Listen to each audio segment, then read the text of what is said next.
Rangareddy enforcement teams ఎన్డీపీఎల్పై ప్రత్యేక దాడులు. పహాడ్ షరీఫ్ వద్ద వాహనాల తనిఖీలు. పట్టుబడిన 198 మద్యం బాటిళ్లు. పట్టుబడిన బాటిల్ సుమారు 8 లక్షల విలువని అంచనా. రంగారెడ్డి ఎన్ఫోర్స్మెంట్ టీములు పహాడ్ షరీఫ్ ప్రాంతంలో ఎన్ఫోర్స్మెంట్ టీములు అన్నీ కలిపి వాహనాల తనిఖీలు శుక్రవారం ఉదయం చేపట్టారు. ఢిల్లీ, గోవా ప్రాంతాల నుంచి తీసుకువస్తున్న మద్యం బాటిళ్లను తనిఖీలు చేపట్టి 198 మద్యం బాటిళ్లను స్వాధీనం చేసుకున్నారు.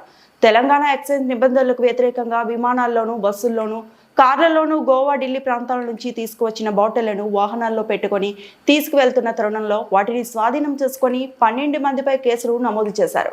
పట్టుకున్న మద్యం విలువ సుమారు 8 లక్షల మేర ఉంటుందని అంచనా వేశారు.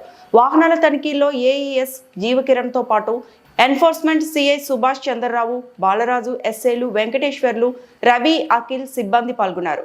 ఎన్డీపీఎల్ మద్యాన్ని పట్టుకున్న రంగారెడ్డి ఎన్ఫోర్స్మెంట్ టీంను excise enforcement director Shahnawaz Qasim, Rangareddy deputy commissioner P Dasharath, assistant commissioner R Kishan, ఇతర అధికారులు అభినందించారు.